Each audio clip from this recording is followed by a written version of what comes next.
Innal hamdalillah nahmaduhu wa nasta'inuhu wa nastaghfiruh wa na'udzu billahi min syururi anfusina wa min sayyiati a'malina man yahdihillahu fala mudhillalah wa man yudlil fala hadiyalah wa asyhadu an la ilaha illallah wahdahu la syarikalah wa asyhadu anna Muhammadan abduhu wa rasuluh.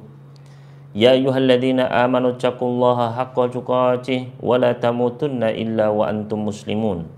Ya ayyuhan nasu taqu rabbakumul ladzi khalaqakum min nafsin wahidah wa khalaqa minha zawjaha wa batha minhuma rijalan katsiran wa nisaa'a wattaqullaha alladzi tasaaluna bihi wal arham innallaha kana 'alaikum raqiba.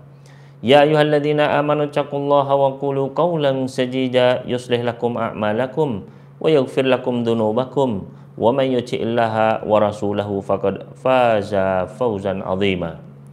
Amma ba'd fa inna asdaqal hadithi kitabullah wa khairal hadyi hadyu Muhammad sallallahu alaihi wasallam wa syarrul umuri muhdatsatuha wa kullu muhdatsatin bid'ah wa kullu bid'atin dhalalah wa kullu dhalalatin finnar. Kaum muslimin muslimat rahimani wa rahimakumullah, alhamdulillah. Pertama-tama marilah kita senantiasa memanjatkan puja dan puji syukur kita kehadirat Allah Jalla fi'ula atas nikmat demi nikmat yang masih terus Allah Subhanahu wa ta'ala curahkan kepada diri kita dalam setiap waktu kita. Maka marilah kita terus meningkatkan ketakwaan kita dalam rangka untuk mensyukuri nikmat-nikmat tersebut. Mudah-mudahan Allah menerima segala amal yang kita perbuat sebagai amal soleh di sisinya dan menjadi bentuk kesyukuran kita kepada nikmat-nikmatnya. Allahumma amin. Kemudian ikhwani wa akhwati fiddin rahimani wa rahimakumullah, insyaallah pada pagi hari ini kita akan melanjutkan masih di dalam pembacaan kitab Riyadhus Shalihin min kalami Sayyidil Mursalin karya al-Imam Abu Zakaria Yahya ibn Sharaf an-Nawawi rahimahullahu ta'ala wa iyana, yang mana kita sampai pada bab yaitu babul muraqabah, bab merasa diawasi oleh Allah Subhanahu wa ta'ala, masuk pada hadis nomor 63 atau hadis keempat dalam bab ini. Berkata al-Imam An-Nawawi rahimahullahu ta'ala wa iyana jami'an, ar-rabi', hadis yang keempat dalam bab ini, an Anasin radhiyallahu anhu qala innakum lata'maluna a'malan hiya ajaqqu fi a'yunikum minasy-sya'ri kunna na'udduha ala ahdi Rasulillahi sallallahu alaihi wasallam minal mubiqat. Rawahul Bukhari wa qala al-mubiqat al-muhlikat. Hadis yang keempat dari sahabat Anas radhiyallahu ta'ala anhu, beliau berkata, sungguh kalian benar-benar akan melakukan amalan-amalan yang di mata kalian anggap itu lebih remeh daripada sehelai rambut. Namun dahulu kami menganggapnya pada zaman Rasulullah Sallallahu Alaihi Wasallam ketika beliau masih hidup, kami anggap itu termasuk perkara-perkara yang bisa membinasakan. Hadis ini diriwayatkan oleh al-Imam Al-Bukhari dan beliau mengatakan yang dimaksud dengan al-mubiqat adalah al-muhlikat, yaitu yang bisa menghancurkan, yang bisa membinasakan. Maka di antara faedah yang bisa kita ambil di sini, yang pertama adalah al-istighfafu bidzanbi yadullu ala qillatil khasyati minallah. Ketika seseorang meremehkan dosa, ini menunjukkan bahwasannya kurangnya rasa takutnya kepada Allah. Ya, meremehkan dosa ini menunjukkan kurangnya rasa takut, kurangnya keimanan kepada Allah Subhanahu wa ta'ala.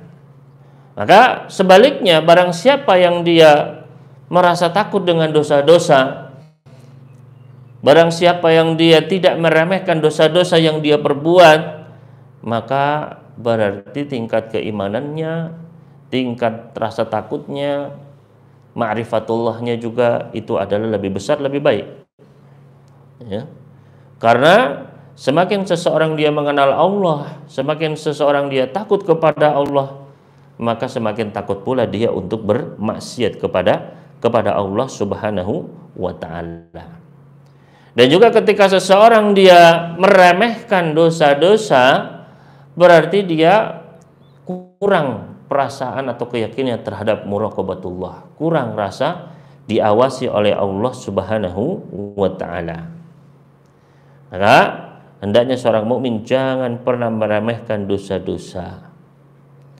Di dalam hadis diriwayatkan oleh sahabat Abdullah bin Mas'ud, ya, yang mauquf kepada beliau dari Al-Bukhari rahimahullah ta'ala, yaitu sahabat Abdullah bin Mas'ud, beliau berkata, innal mu'mina yara dunubahu ka'annahu qa'idun tahta jabalin yakhafu an yaqa alaihi. Sesungguhnya seorang mukmin itu ketika dia melihat dosa-dosanya, ketika dia melihat maksiat yang dia lakukan, maka dia berpikir seakan-akan dia duduk di bawah sebuah gunung yang dia takutkan gunung itu akan menimpa dirinya. Dan sebaliknya, wa innal fajra yara dunubahu kadzubabin marra ala anfihi. Adapun orang yang fajir, maka dia melihat dosa-dosanya, maksiat-maksiatnya itu seperti lalat yang hinggap di hidungnya. Ya, dia tepuk kemudian terbang, sudah dia lupakan begitu saja dosa-dosa tersebut. Maka ikhwan fillah rahimani wa rahimakumullah, ya, hadis ini menunjukkan bahwasannya hendaknya kita jangan pernah meremehkan dosa, ya, karena dosa-dosa itu harus kita anggap bagaikan gunung-gunung dosa. Ya, dulu sering kita berikan analogi bagaimana besarnya dosa-dosa manusia, yaitu di dalam hadis tentang memelihara anjing di dalam riwayat Bukhari dan yang lainnya. Kata Nabi sallallahu alaihi wasallam, man iktana kalban min ghairi dir'in wala harthin, barang siapa yang memelihara anjing bukan untuk menjaga ternaknya dan juga bukan untuk menjaga tanamannya, artinya anjing itu tidak ditaruh di kandang, ya, atau ditaruh di kebunnya, tapi ditaruh di rumah, maka dosanya kata Nabi sallallahu alaihi wasallam, yanqusu min ajrihi kulla yaumin qirat, berkurang pahalanya setiap harinya 1 qirat. Jadi dosanya itu satu qirat. Berapakah 1 qirat itu? Kata Nabi sallallahu alaihi wasallam dalam riwayat yang lain, asgharuha mislu Uhud, minimal sebesar gunung Uhud. Ya. Artinya ini memelihara anjing yang mana itu tidak mengganggu orang lain, ditaruh di rumah, itu dosanya saja bisa mengurangi pahala kita sebesar 1 gunung, bayangkan, minimal sebesar gunung Uhud. Nah, ini menunjukkan ketika, ya, dosa memelihara anjing yang nggak ganggu orang sebesar itu, bagaimana dengan dosa-dosa kita ketika kita mengganggu orang lain, menyakiti orang lain, ya, menggibah orang lain, ketika kita menzalimi orang lain, mengambil haknya, mengambil hartanya, menjatuhkan kehormatannya dengan fitnah dan lain sebagainya, maka itu bisa bergunung-gunung dosa. Belum lagi dosa-dosa besar, al-kabair, misalnya dosa zina, dosa riba, dosa, ya, membunuh dan lain sebagainya, maka bisa bergunung-gunung dosanya. Maka seorang mukmin, dia menganggap ketika dia berbuat dosa itu seakan-akan ada gunung yang mau menimpa dirinya. Itulah harusnya sikapnya seorang mukmin. Ya. Kenapa seorang mukmin dia merasa takut dengan dosanya, seakan-akan ada gunung yang akan menimpa dirinya? Ya. Karena dia mengetahui bahwasanya dia ketika bermaksiat itu, dia bermaksiat kepada Allah Subhanahu wa taala. Ketika dia berbuat dosa, meskipun itu dosa kecil, ya, taruhlah itu dosa, termasuk bukan dosa besar, dosa kecil, ya, tapi dia melihat bukan besar kecilnya dosa, tapi kepada siapa dia bermaksiat, peraturan siapa yang dia langgar, ya. Ketika kita melanggar aturan, ya, di RT, tentu saja beda ketika melanggar peraturan di tingkat yang lebih besar, di tingkat kelurahan misalnya, atau di tingkat yang lebih tinggi kecamatan, atau peraturan yang lebih tinggi lagi di tingkat provinsi, atau ketika kita melanggar peraturan nasional, maka semakin besar, ya. Apalagi ketika kita kita langgar adalah peraturannya Allah Subhanahu wa taala, zat yang menciptakan seluruh alam semesta ini. Ya. Maka kata para ulama, janganlah engkau melihat kecilnya dosa maksiat itu, tapi lihatlah kepada siapa engkau bermaksiat. Kok berani bermaksiat kepada Allah Subhanahu wa taala?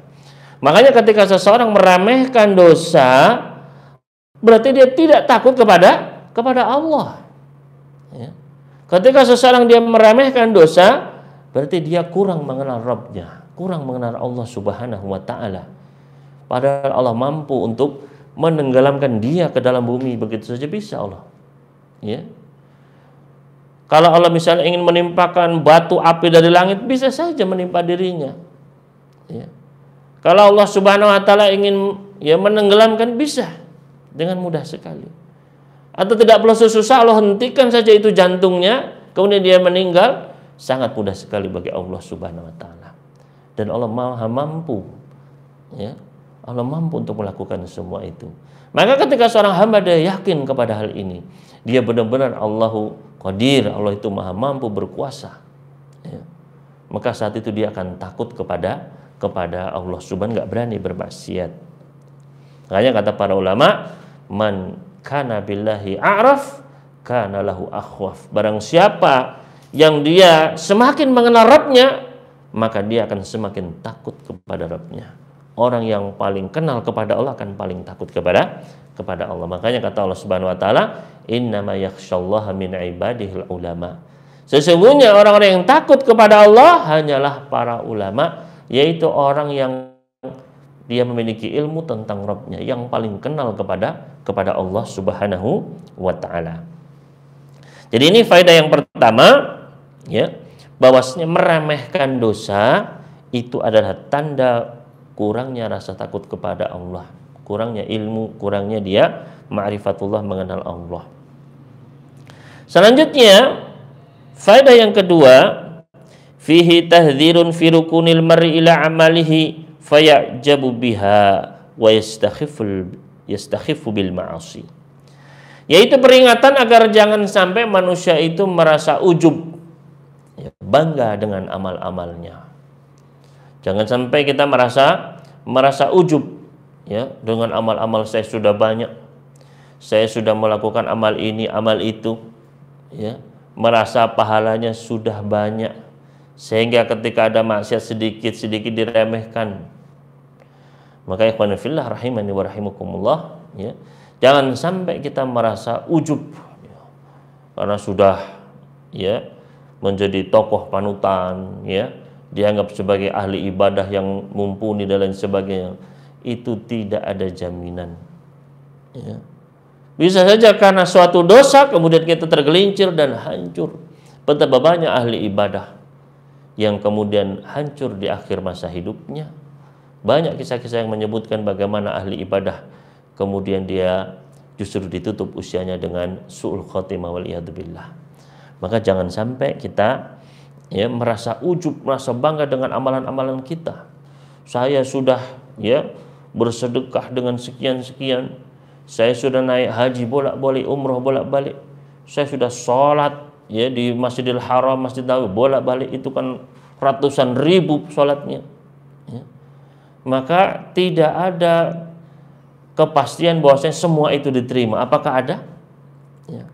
Apakah ada, ya, syahadahnya, ijazahnya pasti diterima? Tidak ada. Makanya para sahabat dahulu adalah orang-orang yang paling takut amalannya tidak diterima. Sahabat Abdullah bin Mas'ud mengatakan, seandainya saya tahu satu sujud saya saja diterima, maka itu lebih saya cintai daripada dunia dan seisinya. Tidak perlu banyak-banyak, satu sujud saja, kata beliau. Ya. Ini menunjukkan apa? Beliau sendiri nggak pede, nggak yakin. Padahal beliau sujudnya di mana? Sujudnya di Masjid Nabawi, di Masjidil Haram. Sujudnya bersama siapa? Bersama Rasul Shallallahu Alaihi Wasallam, bolak-balik berjamaah bersama Rasul Shallallahu Alaihi Wasallam. Ya. Berjihad bersama Rasul Shallallahu Alaihi Wasallam, berpuasa bersama Rasul Shallallahu Alaihi Wasallam. Ya, haji bersama Rasul Sallallahu Alaihi Wasallam, tapi beliau tidak merasa pede pasti diterima semuanya, tidak. Ya, justru kata beliau, seandainya saya tahu satu sujud saya diterima, itu lebih saya cintai daripada dunia dan seisinya. Karena Allah Subhanahu wa taala berfirman, innama yataqabbalullahu minal muttaqin. Allah hanya menerima dari orang yang bertakwa. Ya. Karena kalau satu sujud diterima berarti saya termasuk orang bertakwa. Kalau saya termasuk orang bertakwa berarti pasti dapat jatah surga.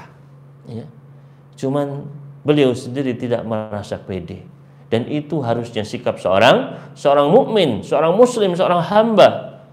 Dia jangan pede dengan merasa ujub dengan amalan-amalannya. Ya, merasa lebih dari yang lainnya dengan amalan-amalannya. Justru dia harus merasa takut. Jangan-jangan amalan saya tidak diterima. Yang mana ketika seorang merasa takut, maka dia akan semakin semangat. Ya, jangan-jangan tadi sholat subuh saya masih belum diterima. Maka dia akan memperbaiki. Baik itu dia akan datang lebih cepat pada waktu zuhur nanti. Dia akan semakin khusyuk. Dia akan pelajar. Dia akan, ya, itu ketika seorang merasa takut amalannya tidak diterima. Sebaliknya orang yang merasa pede, merasa ujub, ya, dia akan membangga-banggakan amalannya tersebut dan dia akan merasa sombong. Dan di antara akibat buruknya adalah meremehkan dosa-dosa. Ya. Nah, ini adalah yang kedua. Selanjutnya faedah yang ketiga, a'lamun nasi billahi ta'ala ba'dal anbiya wa akmaluhum wara'an wa asyaduhum khasyatan hum ashabu Rasulillahi sallallahu alaihi wasallam. Yaitu orang yang paling berilmu tentang Allah, ya. Dan yang paling sempurna rasa takutnya, rasa waraknya, dan juga yang paling besar rasa takutnya kepada Allah setelah para nabi adalah para sahabat Rasulullah sallallahu alaihi wasallam. Ya. Jadi setelah para nabi dan rasul, maka di antara orang yang paling, ya, tebal rasa takutnya kepada Allah, yang paling kenal, paling berilmu tentang Allah Subhanahu wa taala, yang paling warak, ya, menjaga diri dari yang haram adalah para sahabat. Ya. Makanya di dalam hadis tadi disebutkan dulu kami, ya, artinya para sahabat Nabi. Ya. Ketika di zaman Rasulullah SAW, kami menganggap ini dosa-dosa yang kalian anggap sepele ini adalah di zaman kami ini kami sudah ketakutan, sudah ketar-ketir. Kami benar-benar menjauhinya. Sedangkan kalian menyepelekannya. Menunjukkan bahwasanya para sahabat itu adalah orang-orang yang takut kepada Allah, yang kenal sama Allah Subhanahu wa taala. Yang paling menjaga diri dari yang haram, ya. Makanya mereka adalah orang-orang yang dipuji oleh Allah Subhanahu wa taala. Direkomendasi, nggak main-main yang merekom siapa? Allah Subhanahu wa taala di dalam surat At-Taubah surat ke-9 ayat ke-100, ya. Allah rekomendasikan apa? Was-sabiqunal awwaluna minal muhajirin wal ansar. Orang-orang yang terdahulu lagi pertama-tama masuk Islam dari kalangan muhajirin dan ansar. Muhajirin siapa? Para sahabat. Ansar siapa? Para sahabat juga. Kemudian walladzina tabauhum bi ihsan, dan orang-orang yang mengikuti mereka. Mereka di sini siapa? Para sahabat. Ya. Orang-orang yang mengikuti para sahabat dengan baik. Ya. Maka Allah ridho kepada mereka. Mereka pun ridho kepada Allah. Allah siapkan surga untuk mereka. Jadi kalau kita ingin dapat ridho Allah, kita ingin mendapatkan surganya Allah, harus ngikut siapa? Mengikuti para sahabat. Ini yang merekomendasi siapa? Allah Subhanahu wa taala. Ya. Oleh karena itu ikhwani fillah rahimani wa rahimakumullah, ya, hendaknya kita mencontoh. Kalau dulu para sahabat itu takut melakukan itu, ya hendaknya kita pun takut, jangan menyepelekannya. Karena mereka itulah yang paling paham. Mereka itulah yang belajar langsung dari Rasul sallallahu alaihi wasallam. Nah, di sini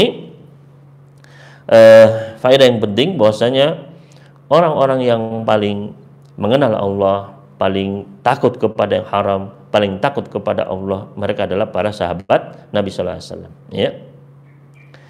Kemudian faedah selanjutnya, fahmus sahabati li kitabillahi wa sunnati rasulih huwal mu'tabar. yaitu bahwasanya pemahamannya para sahabat itulah yang kita jadikan pegangan dalam memahami Al-Quran dan As-Sunnah. Pemahaman para sahabat itulah yang kita jadikan sebagai pegangan dalam memahami Al-Quran dan As-Sunnah. Jadi kita yakin bahwasanya Al-Quran dan As-Sunnah ini adalah petunjuk kita. Ini diyakini oleh kaum muslimin. Namun ketika kaum muslimin terpecah belah, ketika kaum muslimin bergolongan-golongan, dan ini sudah disampaikan oleh baginda Nabi sallallahu alaihi wasallam, sataftariqu ummati ila salasatin wa sab'ina firqatan. Umatku ini akan terpecah belah menjadi salasin wa sab'una firqatan, menjadi 73 golongan. Dan kita lihat golongan-golongan dalam Islam saat ini semuanya mengaku berpegang kepada Al-Quran dan Sunnah. Mau golongan sesat sekalipun mengaku saya juga Al-Quran dan Sunnah. Golongan yang tidak benar pun saya juga Al-Quran dan Sunnah. Semuanya mengaku Ahlus Sunnah wal Jamaah. Maka Al-Quran dan Sunnah ini timbangan memang. Nah, tapi kalau kita tidak tahu cara memakai timbangan ini, maka akan keliru juga. Karena orang-orang yang berbuat bid'ah pun mereka memakai Al-Quran dan Sunnah. Misalnya bid'ahnya Khawarij, bid'ahnya Syiah Rafidah misalnya. Maka kita harus tahu bagaimana memakai timbangan ini, yaitu dengan pemahamannya para sahabat. Makanya ketika Nabi sallallahu alaihi wasallam ditanya, siapa satu golongan itu yang selamat wahai Rasulullah? Maka beliau menjawab, ma'ana ilaihil yaum wa ashabi. Yaitu mereka yang berada di atas apa-apa yang aku berada di atas saat ini, dan para sahabatku. Menunjukkan bahwasanya pemahaman para sahabat itulah sebagai barometer, sebagai ukuran. Karena para sahabatlah yang belajar langsung dari Rasul sallallahu alaihi wasallam. Mereka lah yang tahu ayat ini turunnya di mana sih? Dalam kejadian apa? Kapan turunnya? Apa ceritanya? Mereka pula adalah orang-orang yang melaksanakan, langsung mempraktekannya. Jadi mereka adalah orang yang paling tahu, paling ngerti kepada Al-Quran dan Sunnah itu sendiri. Makanya orang-orang yang membenci Islam, orang-orang yang nggak suka dengan Islam, bagaimana cara mereka menghancurkan Islam? Nggak bisa langsung mencela Al-Quran atau mencela Rasul, nggak bisa. Yang dicela siapa? Para sahabat. Makanya orang-orang yang mencela, nggak suka sahabat, maka dia berarti sudah secara tidak langsung tidak suka dengan Islam itu sendiri. Kenapa? Karena agama Islam ini datang dari para sahabat. Al-Quran dibawa oleh siapa? Para sahabat. Rasulullah mengajarkan kepada para sahabat hingga sampai kepada kita saat ini. Melalui siapa? Para sahabat. Hadis-hadis Nabi sallallahu alaihi wasallam juga lewat siapa? Para sahabat. Bahkan tidak ada satu hadis sahih pun melainkan pasti harus tercantum nama sahabatnya di situ. Kalau tidak ada nama sahabatnya, maka jadi hadis yang lemah. Makanya sahabat inilah yang diincar oleh musuh-musuh Islam atau musuh dalam selimut yang mengaku Islam tapi benci dengan Islam. Mereka tidak suka dengan sahabat Abu Hurairah. Mereka menuduh sahabat Muawiyah. Mereka menuduh sahabat Amr bin As dengan tuduhan yang bersifat keburukan. Maka ini hendaknya kita memahaminya. Karena para sahabat secara umum mereka adalah orang-orang yang direkomendasikan oleh Allah dan Rasulnya, dipuji oleh Allah dan Rasulnya. Nabi sallallahu alaihi wasallam sendiri pernah bersabda, la tasubbu ashabi, janganlah kalian mencela sahabat-sahabatku. Tapi ada di antara kaum muslimin sekarang, justru nggak suka dengan sahabat, justru mencela para sahabat Nabi ridwanullah alaihim. Maka ikhwan fillah rahimani wa rahimakumullah, pemahaman para sahabat inilah yang kita jadikan sebagai pegangan dalam memahami Al-Quran dan As-Sunnah. Makanya kita berpegang teguh kepada Al-Quran, kepada hadis yang sahih dengan pemahaman salaful ummah, pemahaman para sahabat Nabi alaihi salatu wassalam. Itu sebabnya. Karena ketika kita mencari pemahaman-pemahaman yang lain, maka itu akan jauh dari petunjuk asli yang diturunkan Allah kepada Rasulnya dan dilaksanakan oleh para sahabat Nabi alaihi salatu wassalam. Ya. Itu adalah tadi ya faidah agar kita menjauhi apa-apa yang ya oleh para sahabat dianggap itu merupakan mubiqat, ya pembinasa. Sedangkan orang-orang setelah para sahabat menganggapnya adalah suatu yang remeh. Menunjukkan sekali lagi ya bahaya atau tidak sesuatu, ya menunjukkan bahwasanya apa yang kita jadikan sebagai ibadah atau tidak itu kita kaitkan dengan pemahamannya para sahabat. Bagaimana sih dulu para sahabat mempraktekannya? Bagaimana dulu para sahabat melaksanakannya? Dan inilah sebagai kunci agar kita selamat, ya. Selamat di dunia akhirat, selamat dari perpecahan. Makanya kata Nabi sallallahu alaihi wasallam, bisunnati was sunnatil khulafa'ir rasyidil mahdiyyin min ba'di. Hendaknya kalian mengikuti sunnahku dan sunnahnya para khulafa'ir rasyidin. Siapa khulafa'ir rasyidin ini? Para sahabat Nabi sallallahu alaihi wasallam. Ya. Abu Bakar, Umar, Utsman, Ali, ya, yang mewakili para sahabat saat itu sebagai khulafa'ur rasyidin. Ya. Maka ikhwan fillah rahimani wa rahimakumullah, itu di antara faedah hadis ke-63. Selanjutnya hadis ke-64. Al-khamis, an Abi Hurairah radhiyallahu anhu 'anil Nabiy sallallahu alaihi wasallam qala, "Inna Allah ta'ala yagharu wa ghairatullahi ta'ala an ya'tiyal mar'u ma harramallahu alaihi muttafaqun alaihi."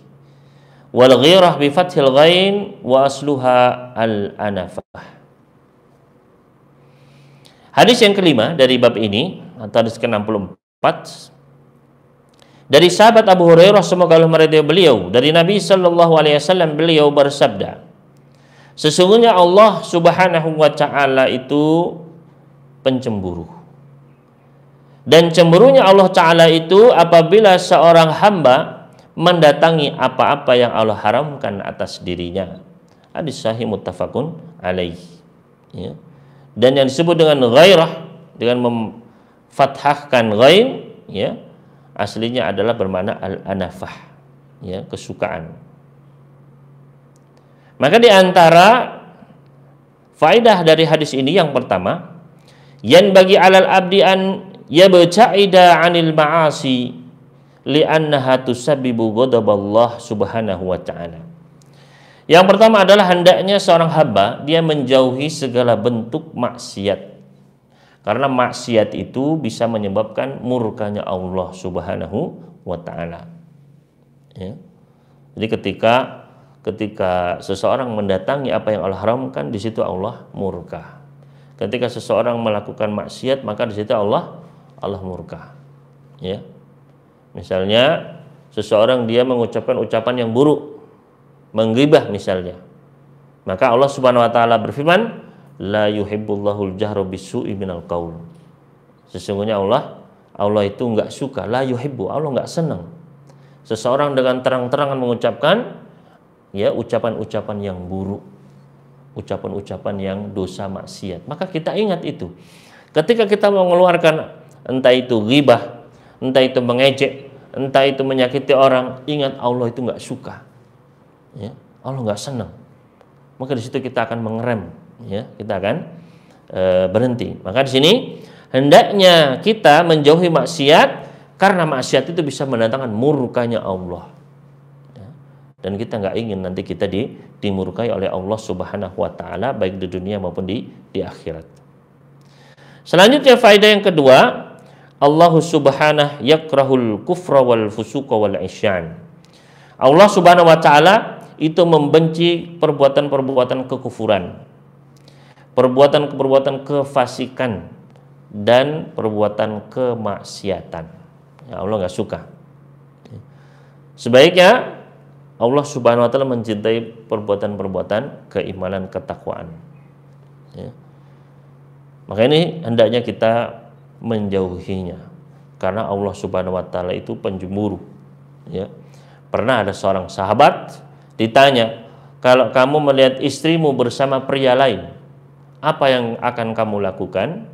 maka dia pun mengatakan, saya akan bawa pedang saya tebas lelaki itu. Maka para sahabat langsung ya merasa wah ini berlebihan begitu. Maka Nabi sallallahu alaihi wasallam pun bersabda, ya, ana aghjaru min Sa'ad, saya lebih cemburu daripada saat ini. Wallahu aghjaru min, dan Allah lebih penjemburu dari diriku. Ya. Artinya ya ketika sesuatu kemaksiatan itu memang layak bagi kita untuk mencemburinya. Meskipun apa yang kita lakukan tetap harus sesuai dengan aturan Allah Subhanahu wa taala, tidak boleh kita melanggar kemaksiatan dengan kemaksiatan lainnya, ya. Jadi itu adalah hadis yang ke-64, ya. Apa hubungannya dengan bab muraqabatullah? Yaitu ketika seseorang dia mau datang kepada perbuatan dosa, hendaknya dia tahu bahwasanya Allah di situ nggak suka. Allah cemburu, Allah murka di situ. Ketika kita mendatangi apa yang diharamkan oleh Allah Subhanahu wa taala. Selanjutnya hadis ke-65, as-sadisu, hadis ke-6. An Abi Hurairah radhiyallahu anhu annahu sami'a an-nabiyya sallallahu alaihi wasallam yaqul. Dari sahabat Abu Hurairah, semoga Allah meridai beliau, bahwasanya beliau pernah mendengar Nabi sallallahu alaihi wasallam bersabda, inna thalathatan min Bani Israel, abras wa aqra wa a'ma. Sesungguhnya dulu ada tiga orang lelaki dari kalangan Bani Israel. Yang satu kulitnya belang, yang satu kepalanya botak, dan yang satu matanya buta. Jadi tiga orang ini memiliki cacat, ya. Yang satu kulitnya itu ya buruk, yang kedua kepalanya botak, dan yang ketiga adalah buta. Aradallahu an yabtaliyahum faba'ata ilaihim malakan. Allah ingin menguji tiga orang ini, maka Allah pun mengutus malaikat kepada mereka. Fa'atal abrasa faqal, maka malaikat ini pun mendatangi orang yang kulitnya buruk tadi. Kemudian malaikat ini berkata, ayyu syai'in ahabbu ilaika, hal apa yang paling engkau sukai, yang paling engkau inginkan apa? Qala launun hasanun wa jildun hasanun. Yang paling saya inginkan adalah warna kulit yang bagus dan kulit yang lembut. Ya. Ini biasanya juga khususnya kaum wanita, ibu-ibu nih, ya kan? Maka menginginkan kulit yang bagus. Ya, sekarang juga kaum pria demikian. Ya, menginginkan kulit yang bagus, yang halus. Wa yadhhabu 'anil ladzi qad qadharani nas, dan aku ingin agar ya kulitku yang buruk ini dihilangkan, yang mana orang-orang itu mengejekku gara-gara ya menganggapku buruk gara-gara ini. Famasahahu fadhahaba anhu qadaruh wa utiya launan hasanan. Maka oleh malaikat itu pun diusap, ya. Akhirnya hilanglah kecacatannya, hilanglah keburukan kulitnya itu, dan diberikan kulit yang bagus. Kemudian malaikat itu bertanya, fa ayyul mali ahabu ilaika, harta apa yang paling kamu inginkan? Maka dia pun menjawab, al-ibilu, saya ingin onta. Ya. Au qala al-baqaru syakka ar-rawi, atau ya minta sapi. Ya, di sini rawi merasa ragu. Ya. Fa'utiya naqatan usyara, maka diberikanlah unta yang hamil, ya, unta yang sedang mengandung. Faqala barakallahu laka fiha, semoga Allah memberkahimu pada unta ini. Ya. Jadi sudah dibersihkan kulitnya, ya. Kemudian diberikan unta yang hamil tadi, kemudian didoakan, mudah-mudahan berkah. Fatal akra faqal, kemudian malaikat ini mendatangi orang yang botak tadi rambutnya. Kemudian ditanya oleh malaikat, ayyu syai'in ahabbu ilaika, hal apakah yang paling engkau senangi, paling engkau inginkan? Maka dia pun menjawab, sya'run hasanun, rambut yang bagus.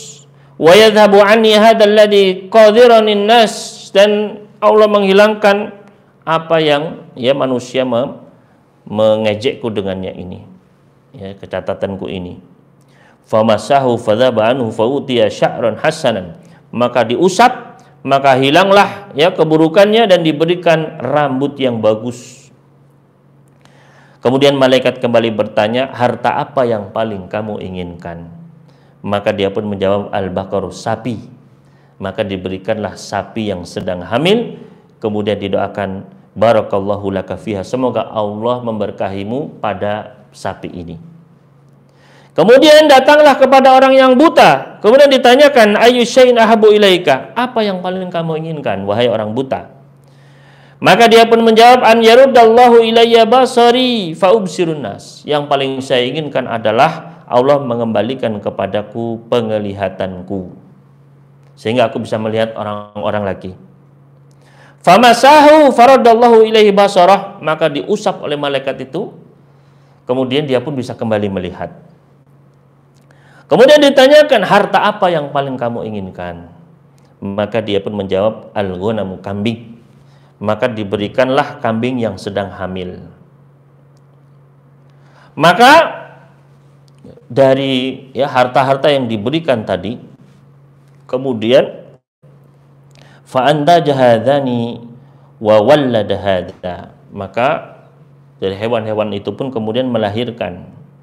Fakana lihada wadin minal ibil, maka orang yang pertama pun memiliki unta sebanyak 1 lembah. Ya, untanya banyak, 1 lembah penuh dengan untanya. Walihada wadin minal bakar, orang yang kedua mendapatkan 1 lembah sapi. Walihada wadin minal ghanam, dan orang ketiga memiliki 1 lembah kambing. Ya. Tsumma innahu atal abrasa fi suratihi wa hayatihi. Kemudian setelah berselang waktu, ya, yang 3 orang tadi sudah makmur, ya sudah bagus parasnya, ya. Maka malaikat ini kembali datang kepada mereka, 3 orang tadi. Pertama datang kepada orang yang kulitnya belang tadi. Dia datang dalam keadaan seperti si kulit belang ini ketika dia masih kulitnya jelek. Ya. Jadi orang datang peminta-minta begitu ya, kulitnya belang-belang, buruk begitu. Datang kepada si yang dulunya ya kulitnya juga buruk. Maka dia berkata, rajulun miskin qadin qata'at biyal hibal fi safari. Saya adalah orang yang membutuhkan. Ya, saya sudah kehabisan bekal di perjalanan saya. Fala balagul yaum illa billahi tsumma bika. Maka tidak ada yang bisa menolong saya menyampaikan kepada tujuan saya kecuali Allah Subhanahu wa taala, kemudian dengan pertolonganmu. As'aluka billadzi a'taka al-launal hasan. Aku meminta kepadamu dengan nama Allah yang telah memberikanmu kulit yang bagus ini, ya, kulit yang mulus itu. Wal mala, dan sudah memberikanmu harta benda ini. Ba'iran ataballagu bihi fi safari, saya minta 1 saja ekor unta untuk bisa pergi mencapai tujuan saya. Faqal, maka ya orang yang dulunya kulitnya belang ini malah berkata, al-huquq katsirah, kebutuhan saya banyak. Ya. Bayangkan untanya 1 lembah. Ya. Masih bilang kebutuhan saya banyak. Faqala ka'ani arif, maka kata si malaikat ini, sebentar. Sepertinya saya ingat kamu, sepertinya saya kenal dengan kamu. Bukankah kamu dulu si kulit belang yang dulu itu kan, yang diejek oleh manusia? Kamu dulunya orang fakir, kemudian Allah memberimu harta. Ya.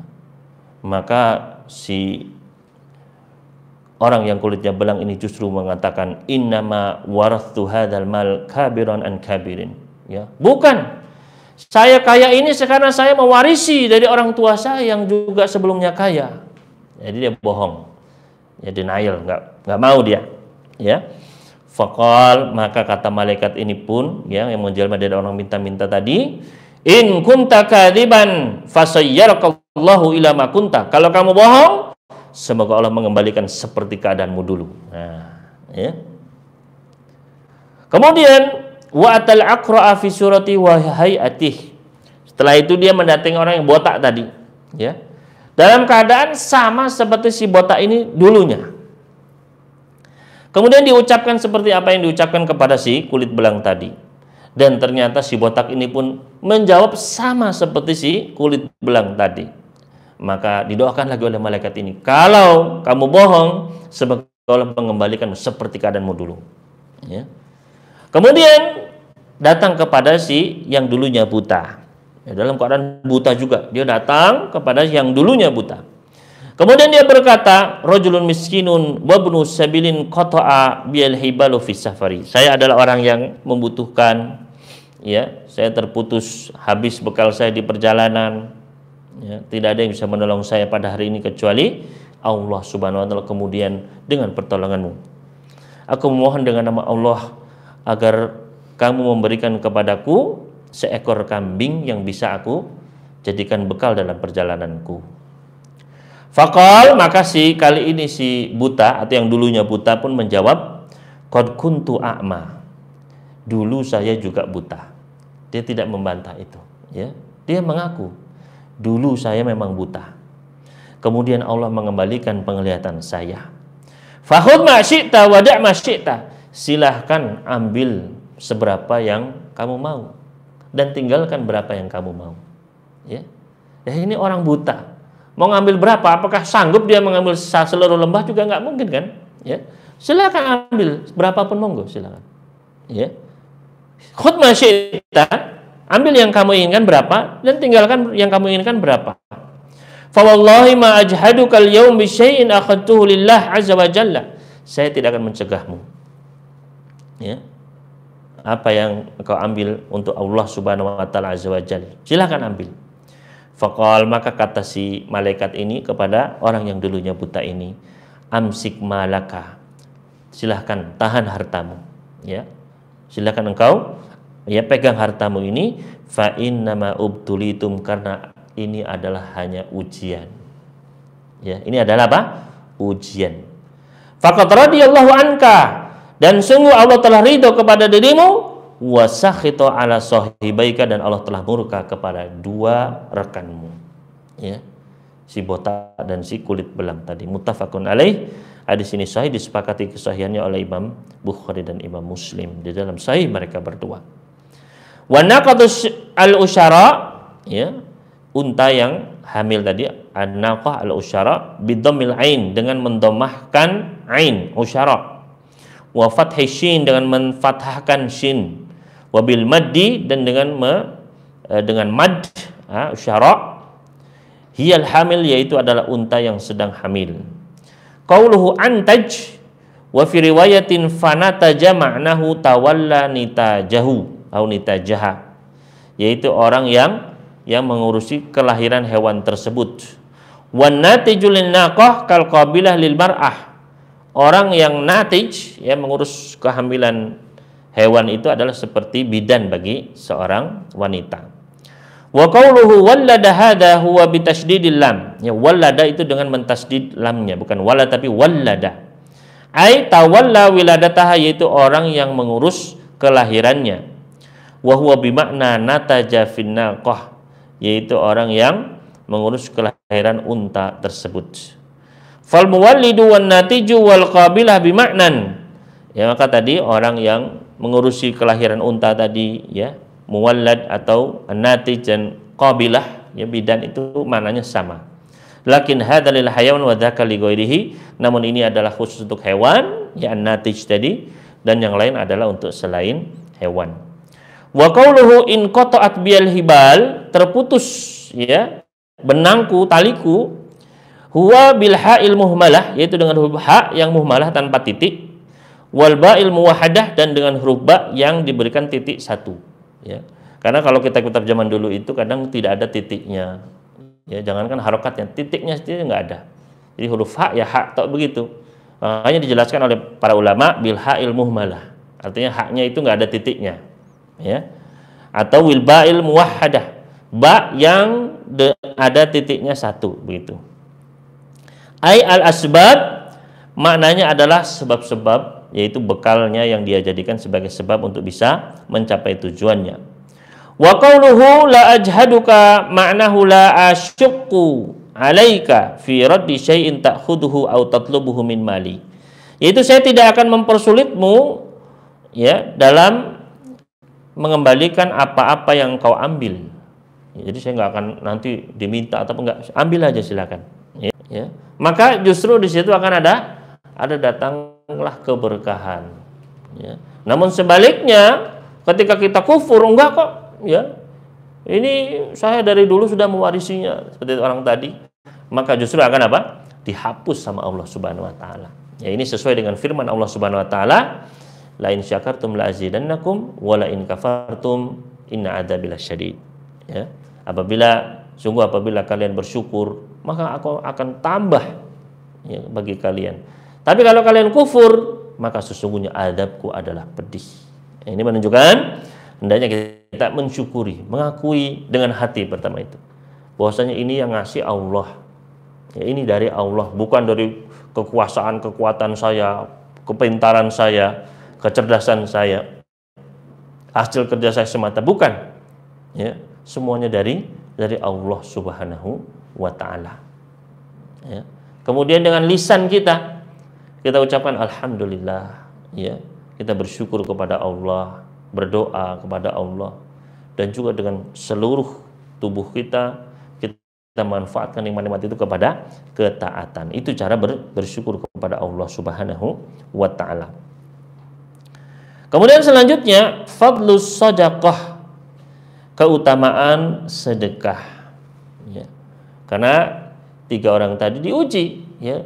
Ujiannya adalah diantaranya untuk bersedekah. Ya. Dia minta 1 ekor saja. Namun ketika orang itu bakhil, pelit, ya, maka sama Allah Subhanahu wa taala justru akan dihancurkan. Waliyadzubillah. Oleh karena itu di sini adalah keutamaan sedekah, yang mana dengan kita bersedekah menolong orang-orang yang membutuhkan, maka itu akan menghasilkan pula keberkahan pada harta kita. Makanya setiap hari turun 2 malaikat dari langit. Malaikat yang pertama mendoakan Allahumma a'ti munfiqan khalafan. Malaikat yang kedua mengatakan Allahumma a'ti mumsikan talafan. Ya Allah, berikanlah pengganti keberkahan bagi orang-orang yang berinfak pada hari ini. Malaikat yang kedua mengatakan, ya Allah, berikanlah kerusakan pada orang-orang yang enggak mau berinfak pada hari ini. Berarti kalau kita ingin selamat dari doa malaikat yang mendoakan keburukan, dan kita ingin mendapatkan doanya malaikat yang mendoakan kebaikan, keberkahan pada harta, hendaknya kita bersedekah setiap harinya, ya, dengan rutin. Kemudian Bapak Ibu sekalian rahimani wa rahimakumullah, faedah selanjutnya, min akbahi sifat al-bukhlu, ya. Di antara sifat-sifat terburuk adalah sifat pelit, ya. Karena ini juga adalah salah satu bentuk lupa kepada nikmat Allah. Seperti si botak dan si kulit belang tadi. Ketika diingatkan nikmat-nikmat Allah Subhanahu wa taala, dia mengingkarinya. Ya, enggak, ya, ini bukan dari Allah, saya sudah mewarisinya. Ya. Kulit saya sudah bagus dari dulu, padahal aslinya adalah buruk. Ya. Maka hendaknya kita jangan lupa nikmat Allah Subhanahu wa taala, ya, dan jangan sampai kita memiliki sifat yang terburuk ini, ya, akbahus sifat, yaitu al-bukhlu, kebakhilan. Karena orang yang bakhil, maka itu kecelakaan untuk dirinya sendiri. Ya, dia akan menuai sendiri akibatnya.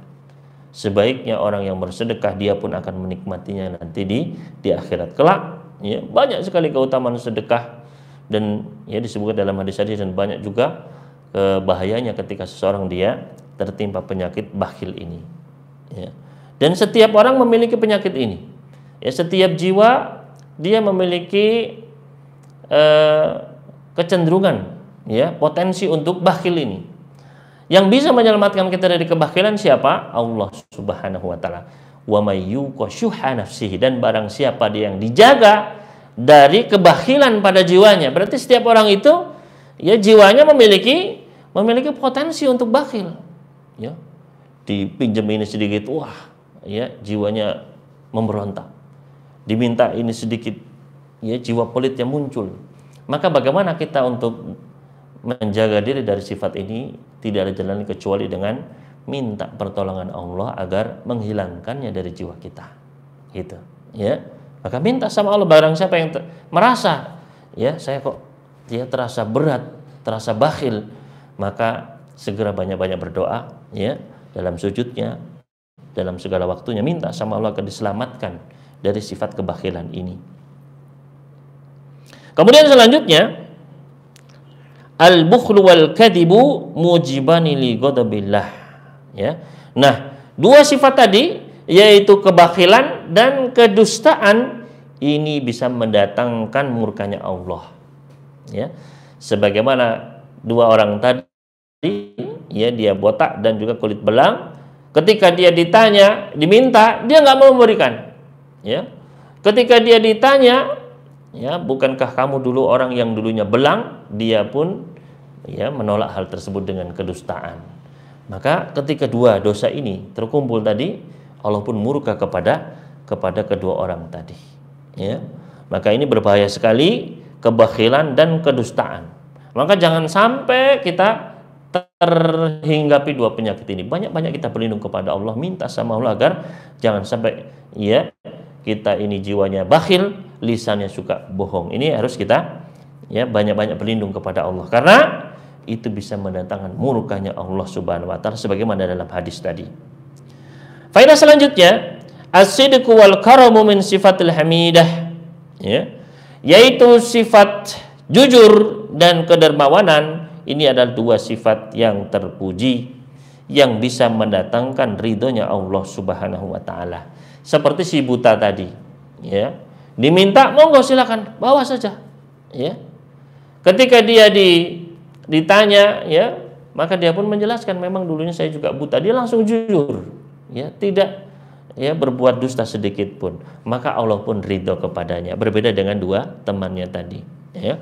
Maka ketika kita punya dua sifat ini, kedermawanan dan kejujuran, ini adalah salah satu pintu, ya, pintu kebaikan yang Allah bukakan untuk diri kita. Hendaknya kita memilikinya. Selanjutnya, al jazaa'u 'indallahi ta'ala 'ala ma yadhhar min 'amalil insan wa bihasabi niyatih. Bahwasanya ganjaran itu adalah tergantung dari zahir perbuatan seseorang dan batin niatnya, ya. Jadi amalan itu akan dinilai di sisi Allah, ya, secara zahirnya apakah sesuai dengan tuntunan Allah dan Rasulnya, dan secara batin apakah niatnya itu ikhlas karena Allah Subhanahu wa ta'ala, ya. Ketika dia secara zahir, ya, dia adalah baik kepada Allah Subhanahu sesuai dengan tuntunan Allah, dan secara batin pun dia tulus kepada Allah, maka amalan tersebut akan diterima, diberikan ganjaran, ya. Namun sebaliknya, ketika secara zahir, ya, maupun secara batin, ya, atau salah satunya itu adalah tidak karena Allah, maka saat itu dia akan mendapatkan balasan yang, ya, juga berupa hukuman dari Allah Subhanahu wa taala. Ya, maka ganjaran ini harus sesuai dengan dua tadi. Ya, secara zahirnya bagaimana dan secara batinnya seperti apa. Selanjutnya, afadal haditsu at-tawjih wal irsyad bil qissah, ya, yaitu adalah pembelajaran dengan metode kisah, ya, pembelajaran dengan metode kisah. Nah, karena Nabi sallallahu alaihi wasallam sering memberikan, ya, kisah-kisah kepada para sahabat, ya, khususnya kisah-kisah tentang orang-orang terdahulu. Memang kisah-kisah yang nyata, ya, bukan kisah-kisah yang fiktif, ya, bukan kisah-kisah yang bohong, ya, cerita yang dibuat-buat. Seperti kalau sekarang kan banyak, ya, kisah-kisah yang ceritanya dibuat-buat. Memang tujuannya baik untuk dakwah, untuk menakut-nakuti orang, begitu, ya. Tapi kisah-kisahnya adalah kisah-kisah dusta, ya, tidak ada dalam kenyataannya. Maka hendaknya kita, sebagaimana Nabi sallallahu alaihi wasallam, beliau menceritakan memang kisah-kisah yang terjadi, ya. Maka ketika kita mendapati kejadian dalam kehidupan kita, ya, itu bisa kita jadikan sebagai kisah untuk menasihati manusia. Ya, ada orang yang begini-begini, maka terjadi begini, itu kita sampaikan. Ini adalah memang salah satu metode yang diajarkan oleh Nabi kita Muhammad SAW dalam memberikan pengajaran kepada para sahabat. Ya, dan ini bisa kita tiru. Tapi sekali lagi, hendaknya kisah-kisah tersebut adalah kisah-kisah yang nyata, yang terjadi, yang, ya, banyak di dalam kehidupan kita, dan, ya, hendaknya kita pun mengambil ibrah dari kejadian-kejadian yang terjadi. Ya, kita mengambil ibrah.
Yang terbatas ini menjadi berkah apanya? Ya, pahalanya seakan kita hidupnya itu beratus-ratus tahun lamanya. Ya, karena berkah. Setiap detiknya menjadi pahala yang berkali lipat, ya. Setiap sholatnya menjadi pahala yang berkali lipat, ya. Kemudian mendapatkan malam Lailatul Qadar yang lebih baik daripada 1000 bulan. Jadi orang itu sama-sama hidup 24 jam, tapi pahalanya itu karena berkah di situ menjadi luar biasa. Ya. Begitu pula pada harta kita, pada anak-anak kita. Sehingga keberkahan itu apabila sudah ya masuk mengenai surga, maka kebaikannya akan menjadi banyak. Kemudian ikhwan fillah rahimani wa rahimakumullah, mungkin satu hadis lagi yang kita bahas, hadis terakhir pada hari ini.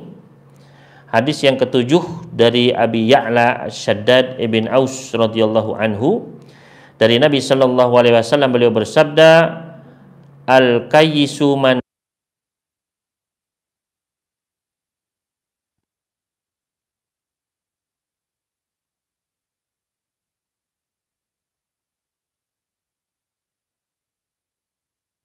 haditsun hasanun wa qala Tirmidzi wa ghairuhu minal ulama makna dana nafsahu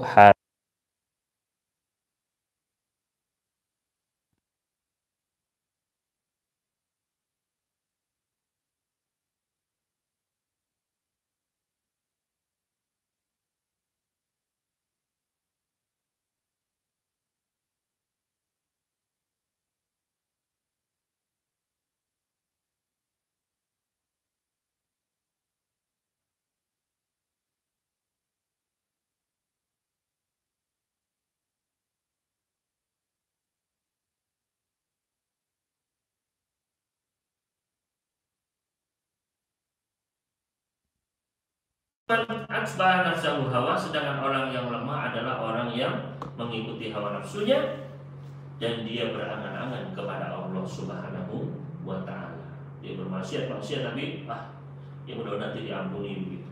Ya. Makanya qanafillah, hadis ini adalah hadis yang berkata Tirmidzi, beliau mengatakan hadis yang hasan, dan Imam At-Tirmidzi dan selainnya dari para ulama mengatakan makna dana nafsahu artinya hasabah, orang yang menghisab dirinya, menghitung-hitung amalan-amalannya. Maka faedah dari hadis ini yang pertama adalah wujubul akhdi bil hazmi ma'an nafsi wa muhasabatuha, yaitu hendaknya seseorang itu mengekang hawa nafsunya, ya, dan dia senantiasa menghisab dirinya. Hendaknya seorang itu dia mengekang, jangan sampai mengikuti hawa nafsu, dan hendaknya dia pun menghisab, dia bermuhasabah, ya, memperhitungkan amalan-amalannya. Karena disebutkan tadi al-kayyis, orang yang cerdas, orang yang pintar itu adalah ya disiapkan nanti setelah mati. Ya, itu orang yang cerdas. Ya, makanya kata Nabi sallallahu alaihi wasallam ketika beliau ditanya, siapakah orang beriman yang paling akyas, yang paling cerdas ya Rasulullah? Ya. Maka kata beliau, orang yang paling cerdas adalah aktsaruhum lil mauti dzikra, orang yang paling banyak mengingat mati, wa ahsanuhum lima ba'da istiqad, dan orang yang paling bagus persiapannya menyambut apa yang telah datang setelah kematian. Ya, itu orang yang cerdas, yang hakiki. Jadi dia siap-siap, dia ingat nanti akan mati. Kapan pun kita bisa mati, ya, terkena penyakit ini, penyakit itu, ya, ataupun langsung meninggal begitu mudah sekali bagi Allah. Ya. Namun apa yang setelah kematian itu yang harus kita persiapkan. Ya.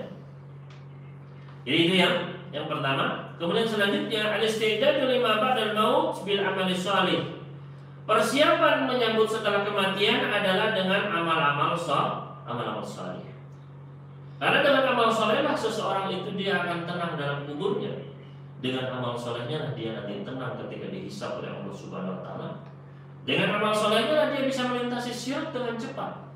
Jadi memang ya kita ini harus memperbanyak amal saleh. Ya. Ketika di kuburan, kata Nabi sallallahu alaihi wasallam, ketika jenazah meninggal, ya, maka dia akan diikuti oleh dia akan diikuti oleh 3 perkara. Yang dua akan pulang, yang satu akan tinggal bersamanya di kuburan. Tiga perkara ini adalah ya ahluhu wa maluhu wa amaluhu, yaitu hartanya, keluarganya, dan amal solehnya. Adapun yang dua akan pulang, yaitu keluarga dan hartanya. Keluarganya akan pulang ke rumahnya masing-masing, ya. Hartanya akan diwarisi oleh ahli warisnya.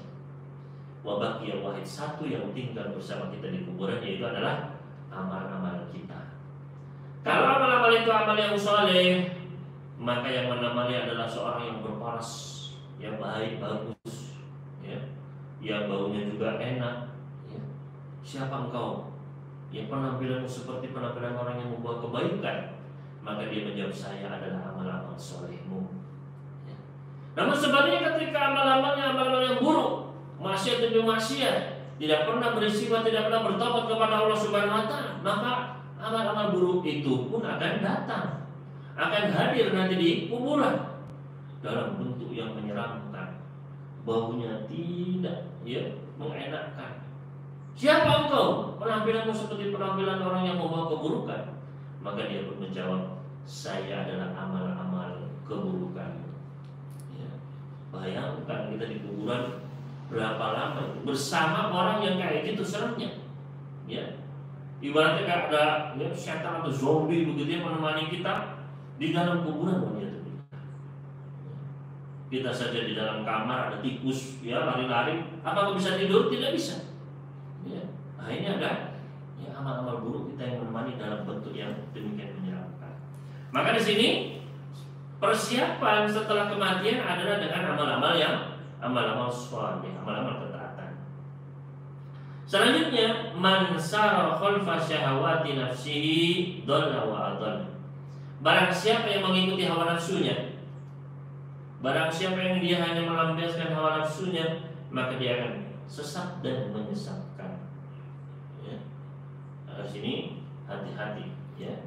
Hawa nafsu, ya sekedar pikiran kita, logika kita, ya, keinginan kita, maka itu akan mendatangkan keburukan. Ya, kita akan sesat dan menyesatkan. Ya. Selanjutnya, idza 'asha al-'abdu 'ala ar-raja'i duna al-khawfi aw 'ala al-khawfi duna ar-raja'. Ya. Maka seorang hamba itu hendaknya dia hidup di antara dua hal ini, yaitu antara rasa takut dan rasa harap. Ya, antara rasa takut dan rasa harap. Artinya apa? Dia takut, rasa takut ini dia jadikan sebagai momentum untuk dia menjauhi maksiat-maksiat Allah. Itu dengan rasa takut. Ya. Kalau saya maksiat tiba-tiba meninggal lagi maksiat, ya kan? Lagi berzina kalau meninggal di situ kan bahaya, ya. Maka dia takut di situ. Ya. Atau dia mau bermaksiat mengambil yang haram misalnya, wah nanti akan hancur semuanya, takut di situ. Ya, maka rasa takut ini dipakai untuk meram dari kemaksiatan. Nah, rasa harap ini sebaliknya, ya, kita pakai untuk kita mengharap ketika beribadah, ya, kita harapkan kita akan diterima di sisi Allah Subhanahu wa taala. Ketika kita bermaksiat kepada Allah, rasa harap kita adalah dengan kita bertobat, mudah-mudahan diampuni sama Allah, ya, tidak diadab nanti di akhirat. Nah, ini menjadi sisi yang lebih optimis, ya. Jadi dengan dua rasa ini, ya, rasa takut dan rasa harap, maka ini kata para ulama seperti dua sayap merpati, ya, dua sayap burung, sehingga seseorang bisa sampai kepada Rabbnya. Yang mana kalau satu saja rasa takut saja, ya, dari takut saja, ini tidak akan baik, maka akan menjadi orang-orang seperti orang-orang khawarij yang ekstrim, ya. Begitu pula ketika seseorang hanya rasa harap saja, ya, maka dia akan meremehkan seperti orang-orang Murji'ah. Ya, maka di sini seorang hamba harus di antara dua sifat ini, rasa takut dan rasa harap. Ya. Kemudian selanjutnya atau faedah yang terakhir di sini, yaitu bahwasannya hadis ini mencakup tentang usul syariah, ya, tentang prinsip agama, yaitu hendaknya seseorang dia selalu muhasabatun nafs, selalu menghisab dirinya, ya. Hasibu anfusakum qabla an tuhasabu, hisablah diri kalian sebelum nanti kalian dihisab, ya, dan kita bisa melakukannya, kita bisa menghitung-hitung sendiri, ya, amalan-amalan kita, ya, misalnya tentang amalan yang rutin, ya, kalau kontinu, ya, kata Nabi SAW, amalan yang paling disukai sama Allah adalah amalan yang rutin meskipun sedikit, ya, yang mana amalan rutin ini barang siapa yang melakukannya, maka ketika dia sakit atau safar, maka otomatis akan tercatat sebagai pahala yang sempurna, ya. Jadi ketika seorang sakit, ya, kemudian dia biasa sholat duha, dia bisa sedekah, dia bisa baca Quran rutin, dia biasa sholat tahajud rutin, itu langsung otomatis. Pada dia tertidur di atas kasur yang sakit, tapi pahalanya masuk terus. Kenapa? Karena dia punya amalan yang rutin tersebut. Ya. Maka kita pun menghisap diri kita punya nggak kita amalan rutin, ya. Apakah kita punya sholat tahajud yang rutin setiap malamnya, meskipun misalnya 1 rakaat witir tok misalnya. Apakah kita punya rutin sholat duha 2 rakaat misalnya, ya. Apakah kita punya amal rutin bacaan Quran, ya, meskipun 1 ayat setiap harinya, rutin tapi, ya. Ataukah kita punya, ya, amalan-amalan lainnya, baik itu sedekah, ya, zikir dan sebagainya. Maka disinilah kita perlu, ya, menghisap diri kita sebelum nanti di akhirat kita ini bisa mengukur maksiat kita banyak apa enggak, ya, lisan kita ini terjaga apa tidak, kita bisa. Dan ini perlu untuk kita muhasabah sebelum nanti kita dihisap, ya, kebebasan sendiri ketika amal-amal kita diaudit di hari kiamat nanti, ya. Ini mungkin yang bisa kita sampaikan pada pertemuan pada pagi hari menjelang siang ini, dan insya Allah akan kita lanjutkan pada pertemuan yang akan datang, ya. Apakah ada pertanyaan, Mas? Enggak ada. Jadi memang jika tidak ada pertanyaan, kita tutup pertemuan kita pada pagi hari ini. Mudah-mudahan Allah Subhanahu Wa Taala menjadikan apa yang telah kita pelajari menjadi tambahan ilmu yang bermanfaat dan bisa kita amalkan menjadi amal yang saleh. Dan mudah-mudahan Allah Subhanahu Wa Taala memberkahi apa-apa yang telah memberikan kepada kita sekalian, baik nikmat waktu, nikmat kesehatan, nikmat rezeki, nikmat keluarga, dan nikmat-nikmat lainnya. Allah berkahi menjadi tambahan kebaikan yang berlimpah di akhirat kelak. Amin. Dan mudah-mudahan Allah Subhanahu Wa Taala sebagaimana telah mengumpulkan kita pada pagi hari ini, mudah-mudahan Allah mengumpulkan kita bersama orang yang kita cintai di surga yang kelak. Amin. Aku lupa lihat. Wassalamualaikum warahmatullahi wabarakatuh.